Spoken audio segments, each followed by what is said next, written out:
Hi friends, ನಾನಿವತ್ತು ಒಂದು ಮದುವೆಗೆ ಹೋಗ್ತಾ ಇದ್ದೀನಿ. ಮದುವೆಗೆ ಯಾರಾದರೂ ಹೀಗೆ ಹೋಗೋಕ್ಕಾಗುತ್ತಾ? ಸೊ ಸಿಂಪಲ್ಲಾಗಿ ಹೀಗಿದ್ದವಳು ಹೀಗೆ ರೆಡಿ ಆಗಿಬಿಟ್ಟು ಹೊರಡ್ತಾ ಇದ್ದೀನಿ.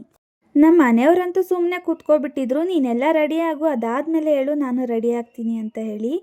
ಅದರಲ್ಲೂ ಒಂದು ಡೈಲಾಗ್ ಬೇರೆ ಬಿಟ್ಟರು, ನಾವು ಗಂಡು ಮಕ್ಕಳು ಇನ್ಸ್ಟೆಂಟ್ ನೂಡಲ್ಸ್ ಥರ ಬೇಗನೆ ರೆಡಿಯಾಗಿ ಹೋಗ್ತೀವಿ, ನಿಮ್ಮ ಥರ ಅಲ್ಲ ಅಂತ ಹೇಳಿ. ಎಲ್ಲ ರೆಡಿ ಆದಮೇಲೆ ಲಾಸ್ಟಲ್ಲಿ ನನಗೆ ನೆನಪಾಯಿತು, ನಾನು ನೈಲ್ ಪಾಲಿಶ್ ಹಾಕಿ ತುಂಬ ದಿನ ಆಯಿತು ಅಂತ ಹೇಳಿ. ಸೊ ಅದನ್ನು ಹಾಕ್ಕೊಳ್ಳೋಣ ಅಂತೇಳಿ ಹಾಕ್ಕೊಳ್ತಾ ಇದ್ದೀನಿ. ನಾನು ನೈಲ್ ಪಾಲಿಶ್ ಹಾಕ್ಕೊಳ್ಳೋ ಅಷ್ಟರಲ್ಲಿ ನಮ್ಮ ಮನೆಯವರು ರೆಡಿಯಾಗಿ ಬಂದುಬಿಟ್ರು. ಹೋಗ್ತಾ ದಾರಿಲಿ ಕರೆಂಟೇ ಇರಲಿಲ್ಲ, ಆದರೂ ನಮ್ಮ ನ್ಯಾಚುರಲ್ ಲೈಟ್ ಇದೆಯಲ್ವಾ ಚಂದಮಾಮ, ಇವರು ಮಾತ್ರ ಸಖತ್ತಾಗಿ ಲೈಟ್ ಹಾಕಿದ್ರು. ನಾವಿವಾಗ ಬಂದಿರೋದು ನನ್ನ ಫ್ರೆಂಡ್ ಹಾಗೆ ನಮ್ಮ ಎದುರು ಮನೆಯವರಾಗಿರುವಂತಹ ಚಂದನ ಅವ್ರ ಮದುವೆಗೆ. ಲೊಕೇಶನ್ ಬಂದು ಗೊರವನಹಳ್ಳಿ. ನಾವು ಹೋಗೋ ಅಷ್ಟರಲ್ಲಾಗಲೇ ನನ್ನ ಮಗ ಅವ್ರ ತಾತನ ಜೊತೆ ಬಂದಿದ್ದ. ನಮ್ಮ ಮನೆಯವರಂತೂ ಲೈಟಿಂಗ್ಸ್ ವೈರ್ನ ಟಚ್ ಮಾಡಿ ಮ್ಯಾಜಿಕ್ ಮಾಡಿ ಲೈಟ್ನ ಹತ್ತಿಸ್ಬಿಟ್ರು.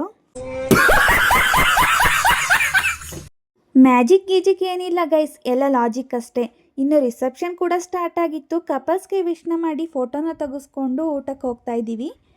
ಊಟ ಎಲ್ಲ ತುಂಬಾ ಚೆನ್ನಾಗಿ ಮಾಡಿಸಿದ್ರು. ಊಟ ಎಲ್ಲ ಮುಗಿಸ್ಕೊಂಡು ಅಲ್ಲೇ ಒಂದು ಸ್ವಲ್ಪ ಹೊತ್ತು ಇದ್ದು ಮನೆ ಕಡೆ ಹೋಗೋಣ ಅಂತೇಳಿ ಹೊರಡ್ತಾ ಇದ್ದೀವಿ. ಈ ವಿಡಿಯೋ ನಿಮಗೆ ಇಷ್ಟ ಆಗಿರುತ್ತೆ ಅನ್ಕೋತೀನಿ. ಇಷ್ಟ ಆದರೆ ಲೈಕ್ ಮಾಡಿ, ಶೇರ್ ಮಾಡಿ, ನಮ್ಮ ಚಾನಲ್ನ ಸಬ್ಸ್ಕ್ರೈಬ್ ಮಾಡ್ಕೊಳ್ಳಿ. ಬಾಯ್ ಬಾಯ್.